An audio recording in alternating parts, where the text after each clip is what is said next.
আজ আমি আপনাদের সামনে উপস্থাপন করতে চলেছি রবীন্দ্রনাথ ঠাকুরের লেখা এক অসাধারণ ছোট গল্প পোস্টমাস্টার।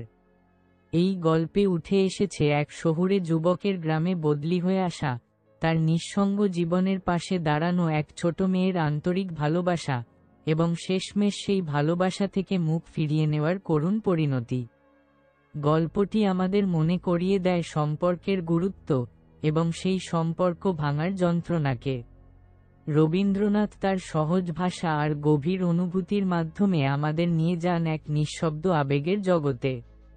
চলুন শুনি সেই গল্পটি। প্রথম কাজ আরম্ভ করিয়াই উলাপুর গ্রামে পোস্টমাস্টারকে আসিতে হয়। গ্রামটি অতি সামান্য, নিকটে একটি নীলকুঠি আছে, তাই কুঠির সাহেব অনেক জোগাড় করিয়া এই নূতন পোস্টাফিস স্থাপন করাইয়াছে। আমাদের পোস্টমাস্টার কলিকাতার ছেলে। জলের মাছকে ডাঙায় তুলিলে যেরকম হয়, এই গণ্ডগ্রামের মধ্যে আসিয়া পোস্টমাস্টারেরও সেই দশা উপস্থিত হইয়াছে। একখানি অন্ধকার আটচালার মধ্যে তাহার আপিস, অদূরে একটি পানাপুকুর এবং তাহার চারিপারে জঙ্গল। কুঠির গোমস্তা প্রভৃতি যে সকল কর্মচারী আছে তাহাদের ফুরসত প্রায় নাই এবং তাহারা ভদ্রলোকের সহিত মিশিবার উপযুক্ত নহে। বিশেষত কলিকাতার ছেলে ভালো করিয়া মিশিতে জানে না। অপরিচিত স্থানে গেলে হয় উদ্ধত নয় অপ্রতিভ হইয়া থাকে। এই কারণে স্থানীয় লোকের সহিত তাহার মেলামেশা হইয়া উঠে না, অথচ হাতে কাজ অধিক নাই। কখনো কখনো দুটো একটা কবিতা লিখিতে চেষ্টা করেন। তাহাতে এমন ভাব ব্যক্ত করিয়াছেন যে সমস্ত দিন তরুপল্লবের কম্পন এবং আকাশের মেঘ দেখিয়া জীবন বড় সুখে কাটিয়া যায়, কিন্তু অন্তর্যামী জানেন, যদি আরব্য উপন্যাসের কোনো দৈত্য আসিয়া এক রাত্রের মধ্যে এই শাখাপল্লব সমেত সমস্ত গাছগুলা কাটিয়া পাকা রাস্তা বানাইয়া দেয় এবং সারি সারি অট্টালিকা আকাশের মেঘকে দৃষ্টিপথ হইতে রুদ্ধ করিয়া রাখে, তাহা হইলে এই আধমরা ভদ্রসন্তানটি পুনশ্চ নবজীবন লাভ করিতে পারে। পোস্টমাস্টারের বেতন অতি সামান্য, নিজে রাঁধিয়া খাইতে হয় এবং গ্রামের একটি পিতৃমাতৃহীন অনাথা বালিকা তাহার কাজকর্ম করিয়া দেয়, চারিটি খাইতে পায়। মেয়েটির নাম রতন, বয়স 12-13, বিবাহের বিশেষ সম্ভাবনা দেখা যায় না। সন্ধ্যার সময় যখন গ্রামের গোয়ালঘর হইতে ধূম কুণ্ডলায়িত হইয়া উঠিত, ঝোপে ঝোপে ঝিল্লি ডাকিত, দূরে গ্রামের নেশাখোর বাউলের দল খোল করতাল বাজাইয়া উচ্চৈস্বরে গান জুড়িয়া দিত, যখন অন্ধকার দাওয়ায় একলা বসিয়া গাছের কম্পন দেখিলে কবিহৃদয়ে ঈষৎ হৃৎকম্প উপস্থিত হইত, তখন ঘরের কোণে একটি ক্ষীণশিখা প্রদীপ জ্বালিয়া পোস্টমাস্টার ডাকিতেন, রতন। রতন দ্বারে বসিয়া এই ডাকের জন্য অপেক্ষা করিয়া থাকিত, কিন্তু এক ডাকেই ঘরে আসিত না। বলিত, কি গা বাবু, কেন ডাকছ? পোস্টমাস্টার, তুই কি করছিস? রতন, এখনই চুলো ধরাতে যেতে হবে হেসেলের। পোস্টমাস্টার, তোর হেসেলের কাজ পড়ে হবে, এখন একবার তামাকটা সেজে দে তো। অনতিবিলম্বে দুটি গাল ফুলাইয়া কলিকায় ফু দিতে দিতে রতনের প্রবেশ।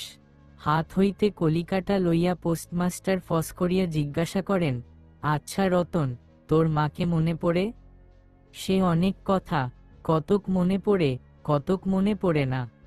মায়ের চেয়ে বাপ তাহাকে বেশি ভালোবাসিত, বাপকে অল্প অল্প মনে আছে। পরিশ্রম করিয়া বাপ সন্ধ্যাবেলায় ঘরে ফিরিয়া আসিত, তাহারই মধ্যে দৈবাত দুটি একটি সন্ধ্যা তাহার মনে পরিষ্কার ছবির মতো অঙ্কিত আছে। এই কথা হইতে হইতে ক্রমে রতন পোস্টমাস্টারের পায়ের কাছে মাটির উপর বসিয়া পড়িত। মনে পড়িত, তাহার একটি ছোট ভাই ছিল, বহু পূর্বেকার বর্ষার দিনে একদিন একটা ডোবার ধারে দুইজনে মিলিয়া গাছের ভাঙা ডালকে ছিপ করিয়া মিছামিছি মাছ ধরা খেলা করিয়াছিল। অনেক গুরুতর ঘটনার চেয়ে সেই কথাটাই তাহার মনে বেশি উদয় হইত। এইরূপ কথা প্রসঙ্গে মাঝে মাঝে বেশি রাত হইয়া যাইত, তখন আলস্যক্রমে পোস্টমাস্টারের আর রাঁধিতে ইচ্ছা করিত না।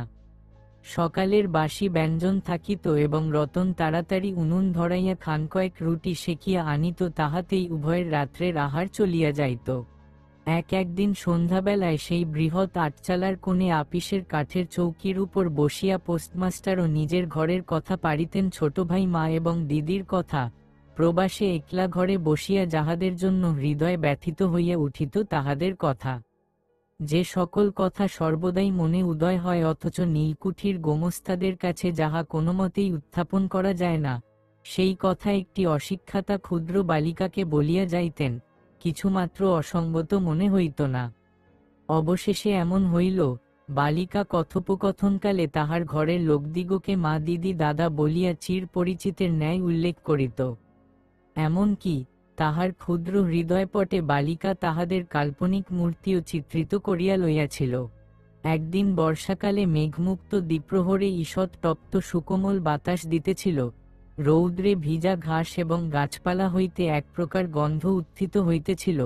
মনে হইতেছিল যেন ক্লান্ত ধরণীর উষ্ণ নিঃশ্বাস গায়ের উপরে আসিয়া লাগিতেছে, এবং কোথাকার এক নাছোড়বান্দা পাখি তাহার একটানা সুরের নালিশ সমস্ত দুপুরবেলা প্রকৃতির দরবারে অত্যন্ত করুণ সুরে বারবার আবৃত্তি করিতেছিল।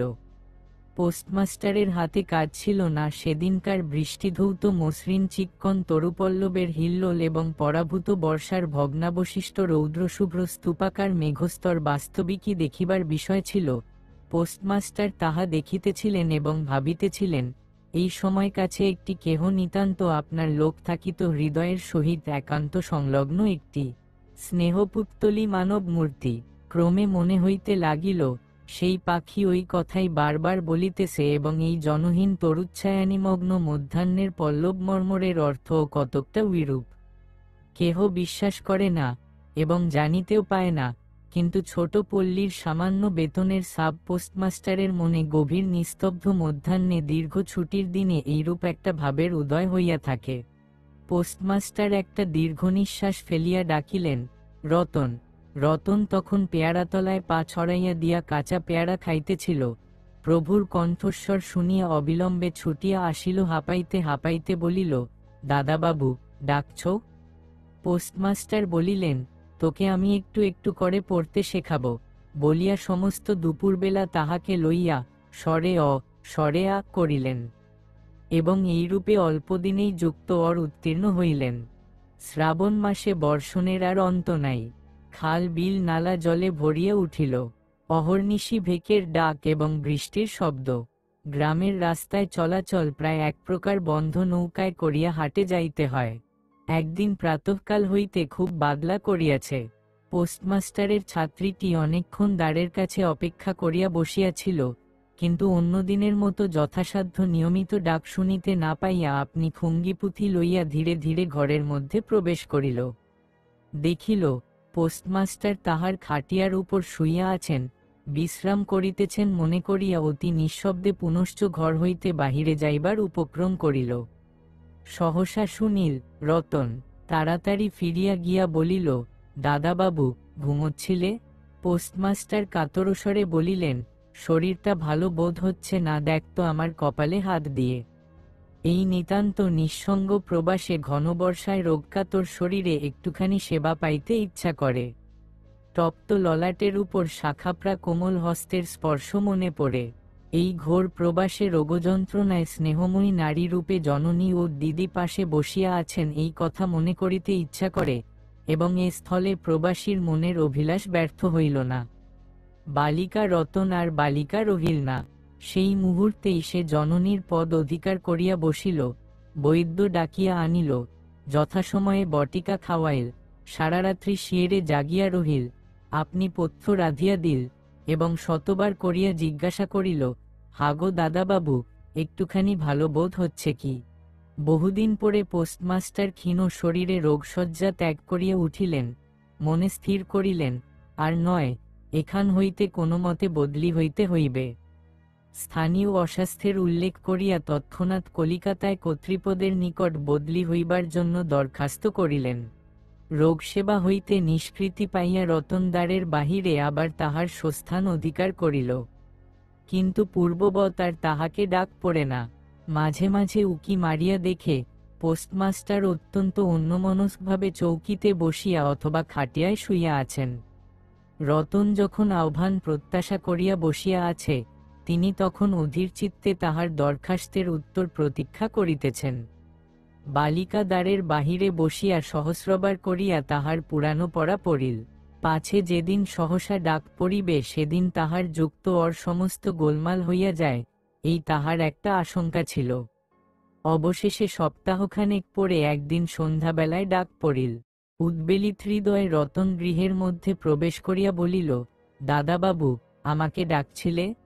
পোস্টমাস্টার বলিলেন, রতন, কালই আমি যাচ্ছি। রতন, কোথায় যাচ্ছ দাদাবাবু? পোস্টমাস্টার, বাড়ি যাচ্ছি। রতন, আবার কবে আসবে? পোস্টমাস্টার, আর আসব না। রতন আর কোনো কথা জিজ্ঞাসা করিল না। পোস্টমাস্টার আপনিই তাহাকে বলিলেন, তিনি বদলির জন্য দরখাস্ত করিয়াছিলেন, দরখাস্ত নামঞ্জুর হইয়াছে, তাই তিনি কাজে জবাব দিয়া বাড়ি যাইতেছেন। অনেকক্ষণ আর কেহ কোনো কথা কহিল না। মিটসিট করিয়া প্রদীপ জ্বলিতে লাগিল এবং এক স্থানে ঘরের জীর্ণ চাল ভেদ করিয়া একটি মাটির সরার উপর টপ করিয়া বৃষ্টির জল পড়িতে লাগিল। কিছুক্ষণ পরে রতন আস্তে আস্তে উঠিয়া রান্নাঘরে রুটি গড়িতে গেল। অন্য দিনের মতো তেমন চট্টপট হইল না। বোধ করি মধ্যে মধ্যে মাথায় অনেক ভাবনা উদয় হইয়াছিল। পোস্টমাস্টারের আহার সমাপ্ত হইলে পর বালিকা তাহাকে জিজ্ঞাসা করিল, দাদাবাবু, আমাকে তোমাদের বাড়ি নিয়ে যাবে? পোস্টমাস্টার হাসিয়া কহিলেন, সে কি করে হবে? ব্যাপারটা যে কি কারণে অসম্ভব তাহা বালিকাকে বুঝানো আবশ্যক বোধ করিলেন না। সমস্ত রাত্রি স্বপ্নে এবং জাগরণে বালিকার কানে পোস্টমাস্টারের হাস্যধ্বনির কণ্ঠস্বর বাজিতে লাগিল, সে কি করে হবে। ভোরে উঠিয়া পোস্টমাস্টার দেখিলেন, তাহার স্নানের জল ঠিক আছে। কলিকাতার অভ্যাস অনুসারে তিনি তোলা জলে স্নান করিতেন। কখন তিনি যাত্রা করিবেন সে কথা বালিকা কি কারণে জিজ্ঞাসা করিতে পারে নাই। পাছে প্রাতঃকালে আবশ্যক হয়, এই জন্য রতন তত রাত্রে নদী হইতে তাহার স্নানের জল তুলিয়া আনিয়াছিল। স্নান সমাপন হইলে রতনের ডাক পড়িল। রতন নিঃশব্দে গৃহে প্রবেশ করিল এবং আদেশ প্রতীক্ষায় একবার নীরবে প্রভুর মুখের দিকে চাহিল। প্রভু কহিলেন, রতন, আমার জায়গায় যে লোকটি আসবেন তাকে বলে দিয়ে যাব, তিনি তোকে আমারই মতন যত্ন করবেন। আমি যাচ্ছি বলে তোকে কিছু ভাবতে হবে না। এই কথাগুলি যে অত্যন্ত স্নেহগর্ভ এবং দয়ার্দ্র হৃদয় হইতে উত্থিত সে বিষয়ে কোনো সন্দেহ নাই, কিন্তু নারী হৃদয় কে বুঝিবে? রতন অনেকদিন প্রভুর অনেক তিরস্কার নীরবে সহ্য করিয়াছে, কিন্তু এই নরম কথা সহিতে পারিল না। একেবারে উচ্ছ্বসিত হৃদয়ে কাঁদিয়া উঠিয়া কহিল, না না, তোমার কাউকে কিছু বলতে হবে না, আমি থাকতে চাই নে। পোস্টমাস্টার রতনের এরূপ ব্যবহার কখনো দেখেন নাই, তাই অবাক হইয়া রহিলেন। নূতন পোস্টমাস্টার আসিল, তাহাকে সমস্ত চার্জ বুঝাইয়া দিয়া পুরাতন পোস্টমাস্টার গমনোন্মুখ হইলেন। যাইবার সময় রতনকে ডাকিয়া বলিলেন, রতন, তোকে আমি কখনো কিছু দিতে পারিনি, আজ যাবার সময় তোকে কিছু দিয়ে গেলুম, এতে তোর দিন কয়েক চলবে। কিছু পথ খরচা বাদে তাহার বেতনের যত টাকা পাইয়াছিলেন পকেট হইতে বাহির করিলেন। তখন রতন ধুলায় পড়িয়া তাহার পা জড়াইয়া ধরিয়া কহিল, দাদাবাবু, তোমার দুটি পায়ে পড়ি, তোমার দুটি পায়ে পড়ি, আমাকে কিছু দিতে হবে না। তোমার দুটি পায়ে পড়ি, আমার জন্যে কাউকে কিছু ভাবতে হবে না, বলিয়া এক দৌড়ে সেখান হইতে পলাইয়া গেল। ভূতপূর্ব পোস্টমাস্টার নিঃশ্বাস ফেলিয়া হাতে কার্পেটের ব্যাগ ঝুলাইয়া, কাঁধে ছাতা লইয়া মুটের মাথায় নীল ও শ্বেত রেখায় চিত্রিত টিনের পেটরা তুলিয়া ধীরে ধীরে নৌকাভিমুখে চলিলেন। যখন নৌকায় উঠিলেন এবং নৌকা ছাড়িয়া দিল, বর্ষা বিস্ফারিত নদী ধরণীর উচ্ছ্বলিত অশ্রুরাশির মতো চারিদিকে ছলছল করিতে লাগিল, তখন হৃদয়ের মধ্যে অত্যন্ত একটা বেদনা অনুভব করিতে লাগিলেন। একটি সামান্য গ্রাম্য বালিকার করুণ মুখচ্ছবি যেন এক বিশ্বব্যাপী বৃহৎ অব্যক্ত মর্মব্যথা প্রকাশ করিতে লাগিল। একবার নিতান্ত ইচ্ছা হইল, ফিরিয়া যাই, জগতের প্রর্বিচ্যুত সেই অনাথিনীকে সঙ্গে করিয়া লইয়া আসি, কিন্তু তখন পালে বাতাস পাইয়াছে, বর্ষার স্রোত খরতর বেগে বহিতেছে, গ্রাম অতিক্রম করিয়া নদীকূলের শ্মশান দেখা দিয়াছে এবং নদীপ্রবাহে ভাসমান পথিকের উদাস হৃদয় এই তত্ত্বের উদয় হইল, জীবনে এমন কত বিচ্ছেদ, কত মৃত্যু আছে, ফিরিয়া ফল কি? পৃথিবীতে কে কাহার? কিন্তু রতনের মনে কোনো তত্ত্বের উদয় হইল না। সে সেই পোস্টাপিস গৃহের চারিদিকে কেবল অশ্রুজলে ভাসিয়া ঘুরিয়া ঘুরিয়া বেড়াইতেছিল। বোধ করি তাহার মনে ক্ষীণ আশা জাগিতেছিল, দাদাবাবু যদি ফিরিয়া আসে সেই বন্ধনে পড়িয়া কিছুতেই দূরে যাইতে পারিতেছিল না। হায় বুদ্ধিহীন মানবহৃদয়, ভ্রান্তি কিছুতেই ঘোচে না। যুক্তিশাস্ত্রের বিধান বহু বিলম্বে মাথায় প্রবেশ করে, প্রবল প্রমাণকেও অবিশ্বাস করিয়া মিথ্যা আশাকে দুই বাহুপাশে বাঁধিয়া বুকের ভিতরে প্রাণপণে জড়াইয়া ধরা যায়। অবশেষে একদিন সমস্ত নাড়ি কাটিয়া হৃদয়ের রক্ত শুষিয়া সে পলায়ন করে, তখন চেতনা হয় এবং দ্বিতীয় ভ্রান্তিপাশে পড়িবার জন্য চিত্ত ব্যাকুল হইয়া উঠে।